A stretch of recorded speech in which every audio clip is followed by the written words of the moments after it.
রাতে অপরিষ্কার থালা বাসন রেখে দিলে কি হয়? আপনারা কি জানেন নবী করিম সাল্লাল্লাহু আলাইহি ওয়াসাল্লাম কি বলে গেছেন তাদের সম্পর্কে, যারা রাত্রে ব্যবহৃত এঁটো থালা বাসন না ধুয়ে রেখে দেয়?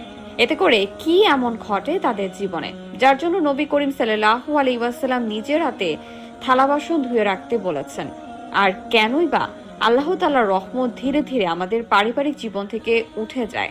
হ্যাঁ, এই সকল প্রশ্নের উত্তর নিয়ে সাজানো হয়েছে আজকের ভিডিওটি তাদের জন্য অত্যন্ত গুরুত্বপূর্ণ, যারা কিনা রাতে এঁটো থালা বাসন না ধুয়ে রেখে দেয়। যদিও কোনো মুসলিম ব্যক্তি এই এঁটো থালা বাসন রেখে দেওয়ার কুফল সম্পর্কে জানতে পারে, তবে ইনশাআল্লাহ সে আর এই থালা বাসন রেখে ঘুমাবে না।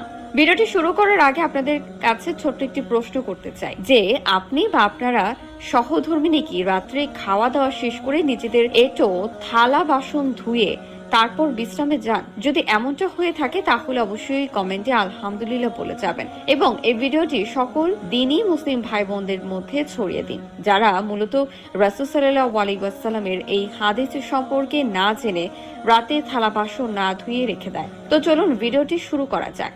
একবার আলী রাদিয়াল্লাহু তাআলা আনহুর কাছে একবার এক মহিলা এসে তাকে বলে, ইয়া আলী, আমাদের ঘরে কোনো শান্তি ও বরকত নেই, সবসময় ঝগড়া বিবাদ লেগেই থাকে।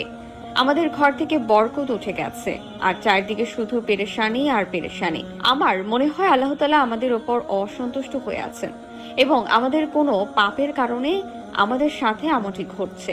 শুধুমাত্র এইটুকু শোনার পর হযরত আলী রাদিয়াল্লাহু তাআলা আনহু ইরশাদ করলেন, হে নারী, তুমি কি রাত্রিবেলা তোমার ঘরের খাবারের জন্য ব্যবহৃত থালা বাসন ধৌত করার পরে তারপরে ঘুমাও? তখন মহিলাটি উত্তরে বলে, না হে আলী।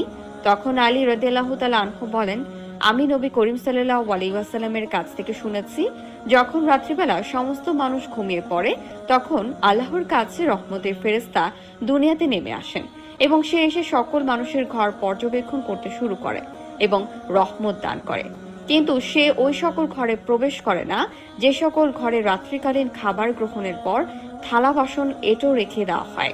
রাসূল সাল্লাল্লাহু আলাইহি ওয়াসাল্লাম আরো বলেন, যারা রাত্রিকালীন এঁটো থালা বাসন সেভাবেই রেখে দেয়, তখন রাতে ঘরে বদ জিনেরা প্রবেশ করে, সেই থালা বাসনগুলো চাটতে শুরু করেন।